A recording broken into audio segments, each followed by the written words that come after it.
साख्रि ओंखारदों। बिटिआर आरो आसामनि थागिबिफोरनि थाखाय मोनसे गोजोनथाव खौरां। रोजा रोजा बिटिआर आरो आसामनि थागिबि लाइमोनफोरनिसिम मोनसे गोजोनथाव खौरां। बेखार लाइमोनफोरनि थाखाय मोनसे सनानि खाबु लानानै फैदों बिटिआर सरकारा। प्रमद बर' दैदेननाय बिटिआर सरकारा मोनफानि उनाव मोनफा लांदां मासिफोरखौ सुफुंनो थाखाय नाजादों। गासै 569 लांदां मासिनि थाखाय साख्रि ओंखारदों। फिन आरोबाव साख्रिनि रादाब लानानै फैदों बिटिआर सरकारा। ग्रेड 3 नि थाखाय 294 अनजिमा आरो पिडब्लिउडि सोलोंथाइ, हाग्रा बिफान, दै जगायनाय, सेरिकालचार, स्किल इमप्लयमेन्ट एन्ड एन्टारप्रेन्योरशिप आरो आबाद बिफान बिटिसिनि सिङाव ग्रेड 4 मासिफोरनि थाखाय 275 लांदां जानानै थानाय मासिखौ सुफुंनो थाखाय मिरु सायख' बर्ड बिटिसिनिफ्राय अनलाइन आर'जलाइ ओंखारदों।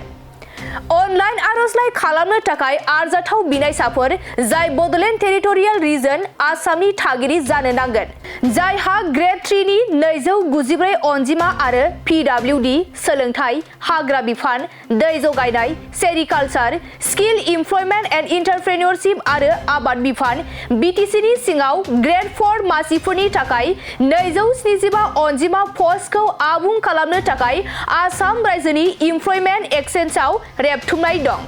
बिनिखायनो लांदां मासिफोरखौ आबुं खालामनो थाखाय अनलाइन आर'जलाइ गथायनाया फैगौ 7 एप्रिलनिफ्राय जागायना 21 एप्रिलसिम थागोन।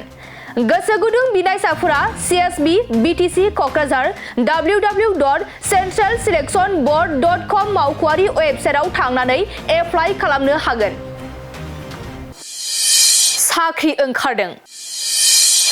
बिटिआर आरो आसामनि थागिबिफोरनि थाखाय मोनसे गोजोनथाव खौरां। रोजा रोजा बिटिआर आरो आसामनि थागिबि लाइमोनफोरनिसिम मोनसे गोजोनथाव खौरां। बेखार लाइमोनफोरनि थाखाय मोनसे सनानि खाबु लानानै फैदों बिटिआर सरकारा।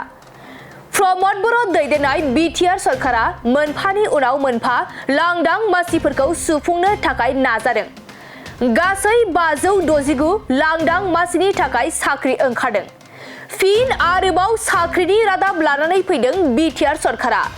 ग्रेड 3 नि थाखाय 294 अनजिमा आरो पिडब्लिउडि सोलोंथाइ, हाग्रा बिफान, दै जगायनाय, सेरिकालचार, स्किल इमप्लयमेन्ट एन्ड एन्टारप्रेन्योरशिप आरो आबाद बिफान बिटिसिनि सिङाव ग्रेड 4 मासिफोरनि थाखाय 275 लांदां जानानै थानाय मासिखौ सुफुंनो थाखाय मिरु सायख' बर्ड बिटिसिनिफ्राय अनलाइन आर'जलाइ ओंखारदों।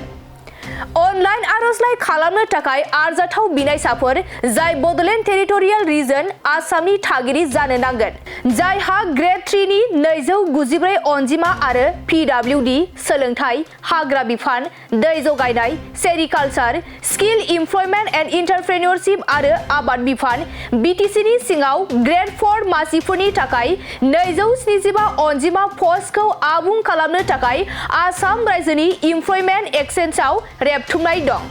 बिनिखायनो लांदां मासिफोरखौ आबुं खालामनो थाखाय अनलाइन आर'जलाइ गथायनाया फैगौ 7 एप्रिलनिफ्राय जागायना 21 एप्रिलसिम थागोन। गोसो गुदुं बिनायसाफोरा CSB BTC क'क्राझार www.centralselectionboard.com मावख'आरि वेबसाइटआव थांनानै एप्लाइ खालामनो हागोन।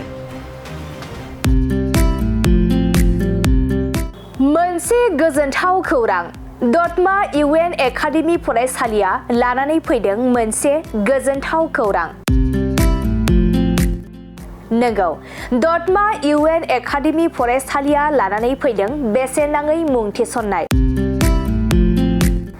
दतमा UN एकाडेमि फरायसालिया 2025-26 सोलोंथाइ बोसोरनि थाखाय KG 1 निफ्राय थाखो 8 सिमनि थाखाय बेसेन नाङै मुं थिसननाय होगासिनो दं। आरो बिथराय आरो फाइलिनि थाखाय फर्म बिलाइनाय आरो मुं थिसननायाबो सोलिगासिनो दं।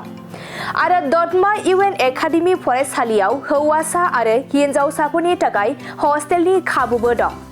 बिनिखायनो नोंथाङाबो नोंथांनि गथ'खौ दतमा UN एकाडेमि फरायसालियाव बेसेन होआजासे मुं थिसननो सानदोंब्ला आरो हस्टेलाव दोननानै फोरोंनो सानदोंब्ला थाबैनो मुं थिसननो हागोन।